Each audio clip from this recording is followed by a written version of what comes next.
Press your thumb into the center of your palm right now and notice whether you feel it sharp and clear or a little duller than you remember it being 10 years ago. Now do the same thing with your big toe, pressed against the floor or the inside of your shoe. That small difference, that slight fog between the touch and the feeling, is often the first sign of nerve damage, and it usually shows up years before anyone gets a diagnosis, quietly enough that most people explain it away as just getting older. That's not just a number on a chart. That's your neighbor. That's your spouse reaching for a hot pan and not quite registering the heat in time. That's possibly you. And almost no one has ever sat down and explained why it happens, or what actually helps, because a 15-minute appointment doesn't leave room for it, and by the time it gets brought up, the conversation is usually already about medication rather than prevention. I'm Dr. Michael Hale. 28 years in internal medicine, with the last decade spent almost entirely in geriatric care. And in that time, I've watched the same quiet pattern repeat itself in exam room after exam room. A patient in their 60s or 70s mentions, almost as an afterthought, that their feet feel a little numb, or their fingers fumble with buttons more than they used to. Today, I'm going to walk you through the 4 foods that genuinely support nerve repair after 60, why they work at the level of biology, and, just as important, the one thing that can quietly cancel out all of that progress if nobody ever mentions it to you. There are 4 foods on this list, and I want you to watch closely for the third one, because it's the one most people have spent years avoiding for a reason that turned out to be wrong. Let's start with the one that does the most heavy lifting: fatty fish, salmon, sardines, mackerel, herring, the fish your grandmother probably ate more of than you do.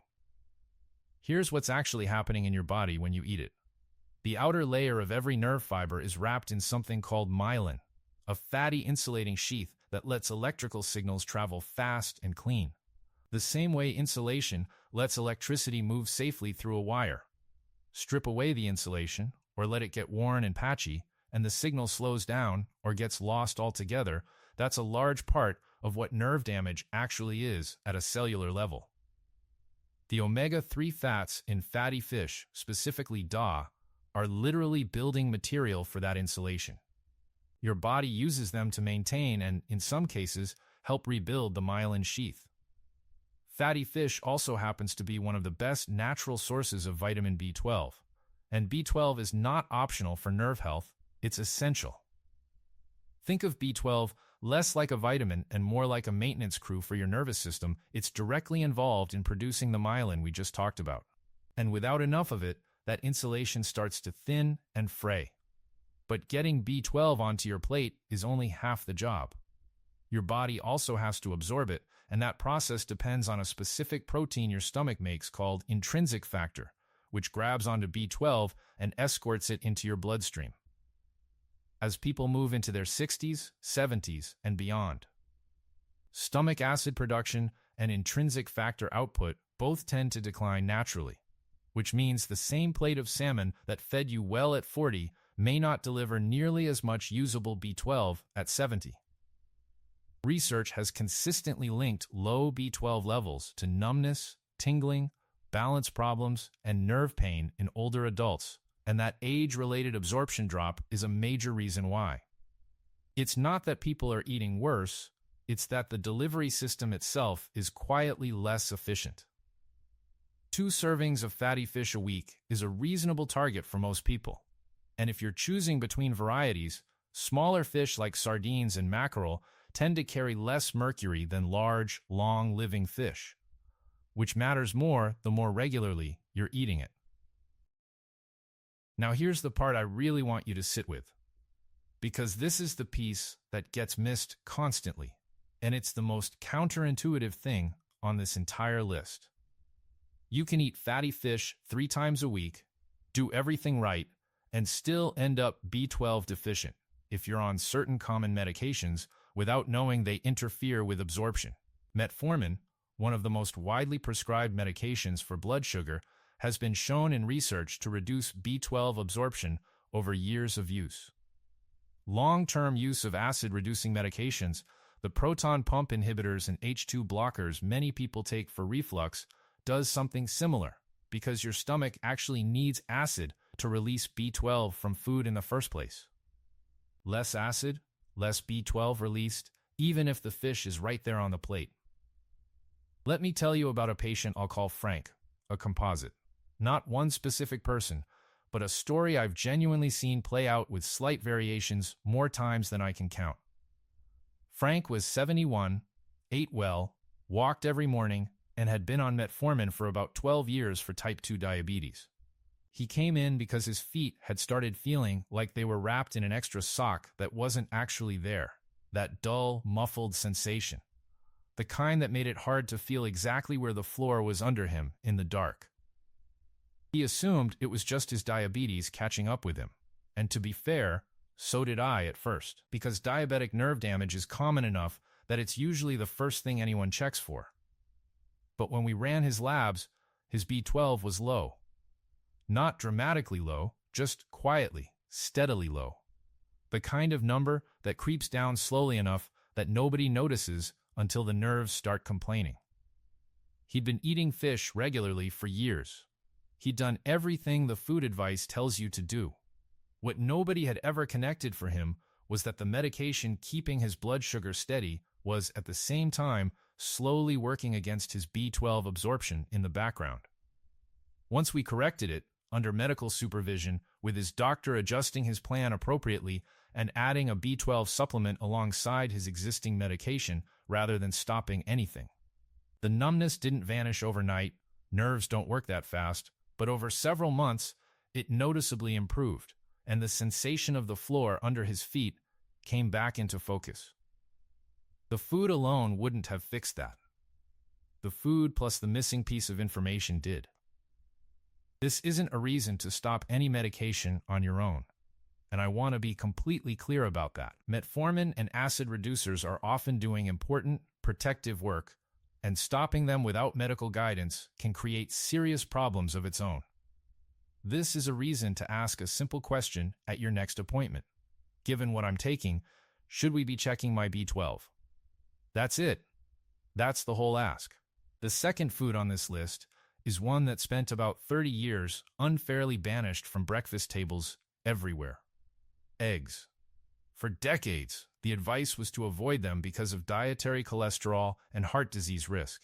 And a lot of people over 60 are still eating egg white omelets out of habit, quietly avoiding the yolk, which is exactly the part their nerves need. The research on dietary cholesterol and heart disease has shifted substantially over the last 15 years. For most people, dietary cholesterol from whole eggs has a far smaller effect on blood cholesterol than we used to believe. And current nutrition guidance reflects that shift. That doesn't mean unlimited eggs are right for everyone. If you have specific cholesterol concerns, that's genuinely worth discussing with your own doctor rather than either avoiding yolks forever or ignoring the conversation altogether. Meanwhile, that yolk is one of the richest common food sources of choline, a nutrient your body uses to manufacture acetylcholine, one of the primary chemical messengers your nervous system relies on to transmit signals between nerve cells. If B12 and omega-3s are the insulation and the building material, think of acetylcholine as part of the actual signal itself. Nerve cells use it to pass a message across the tiny gap to the next nerve cell in line. And without enough of it on hand, that handoff gets sluggish. Low choline intake has been associated with worse memory and nerve signaling in research on aging populations. And most adults, older adults especially, fall short of the recommended intake without realizing it, largely because so few common foods are concentrated sources. Eggs also carry B12 and biotin, both directly tied to nerve maintenance. If you've been quietly skipping yolks since the 1990s out of an old warning, it may genuinely be time to reconsider that and to talk with your own doctor about what fits your specific health picture. Quick pause here. If any of this is connecting some dots for you, tell me in the comments what you've noticed first. Is it your feet, your hands, or your balance? I read every comment, and it helps me know what to cover next. The third food is the one I asked you to watch for at the start, and it's leafy greens, spinach, kale, Swiss chard, the kind of vegetable most people know they should eat more of and don't. Leafy greens are one of the better food sources of folate, another B vitamin that works alongside B12 in nerve maintenance, and low folate has its own well-documented links to nerve and cognitive symptoms in older adults. Folate and B12 actually work as partners in the same underlying process, which is part of why a diet that's strong in one but weak in the other can still leave nerve health incomplete. Leafy greens also contain small amounts of alpha-lipoic acid, an antioxidant compound that has been studied specifically for nerve-related pain and damage, most notably in diabetic neuropathy, where clinical research on lipoic acid, generally at doses well beyond what food alone provides, has shown meaningful improvement in nerve symptoms for some patients. Food-level amounts won't replicate a clinical dose, but they contribute steadily to the same antioxidant protection, which matters because damaged nerves are under a measurable amount of oxidative stress. Essentially cellular wear and tear building up faster than the body clears it, similar to rust forming a little at a time on metal that's constantly exposed to moisture. Antioxidants act like a slow, steady counterweight to that process. A rough guide that's worked well for my patients: aim for a serving of dark leafy greens most days rather than treating them as an occasional side dish. And don't worry about eating them raw versus cooked. Lightly cooking greens actually makes some of these nutrients easier for your body to access, not harder. The fourth food is nuts and seeds: walnuts, pumpkin seeds, sunflower seeds, a small daily handful rather than a bowlful. This group brings three things nerves specifically depend on. First, magnesium, which is involved in regulating how nerve cells fire and calm back down. Nerve signaling relies on a constant, precise exchange of charged particles across the cell membrane, and magnesium helps keep that exchange running smoothly, which is part of why low magnesium has been associated with cramping, twitching, and heightened nerve sensitivity in research on older adults. Second, zinc, which supports the repair processes your body uses to maintain nerve tissue, the same way it supports wound healing elsewhere in the body. And third, vitamin E, another antioxidant that research has linked to protecting nerve fiber membranes from damage over time, working alongside the antioxidant support we already talked about from leafy greens. Walnuts specifically also contain a plant-based form of omega-3 called ALA, adding a smaller boost to the same myelin supporting effect we talked about with fatty fish, though your body converts it far less efficiently than the omega-3s that come directly from fish, which is why nuts and seeds work best here as a supplement to fatty fish rather than a replacement for it. None of this requires you to overhaul the way you cook. A realistic week might look like salmon or sardines twice, eggs a few mornings instead of a cereal box, a side of sauteed spinach or kale with dinner most nights, and a small handful of walnuts or pumpkin seeds as your afternoon snack instead of crackers. That's the whole plan. It's not exotic, and it's not expensive compared to a lot of the supplements marketed for the exact same purpose. These are foods most grocery stores already carry, in the aisles you're probably already walking past. I want to be honest with you about what these 4 foods will not do. They will not reverse nerve damage that has been present and untreated for many years. The longer a nerve has gone without proper signal or nutrition, the less complete recovery tends to be. And that's simply biology, not a failure on your part. They are not a substitute for seeing a doctor if you're having new numbness, tingling, weakness, or balance changes, because those symptoms have a long list of possible causes: nerve compression, circulation problems, thyroid issues, and several others, some of which need to be ruled out directly rather than assumed. And this is not permission to stop any medication that's protecting your heart, your blood sugar, or anything else. It's an invitation to ask a more complete question about what that medication might be costing you nutritionally, so the two of you can address it together, with both sides of the picture on the table instead of just one. Here's the idea I want you to walk away with, the one thing underneath everything I just told you. Nerve damage rooted in nutrition and absorption is often one of the most reversible kinds there is, far more reversible than most people assume when they first notice the numbness. But only once you know what's actually feeding the nerve and what's quietly working against it in the background. Most of the advice out there stops at the food. It tells you to eat more of this, take more of that, and leaves out the second half of the equation entirely. The part about what might be undermining it. You don't have to choose between the medication that's protecting you and the nerves that are asking for help. You just have to know both sides of that equation exist and be willing to ask about both in the same conversation. So to bring it together, fatty fish rebuilds the myelin sheath and supplies B12. But watch for medications that block its absorption. Eggs supply choline for nerve signaling, and the old cholesterol warning against them doesn't hold up the way it used to. Leafy greens bring folate and natural antioxidant support for nerves already under stress.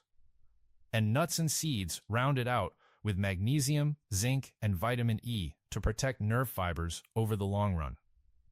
This week, do two things. Start working these 4 foods into your regular meals in a way that's realistic for you. A couple of servings of fatty fish, whole eggs instead of just the whites, a daily serving of leafy greens, a small handful of nuts or seeds.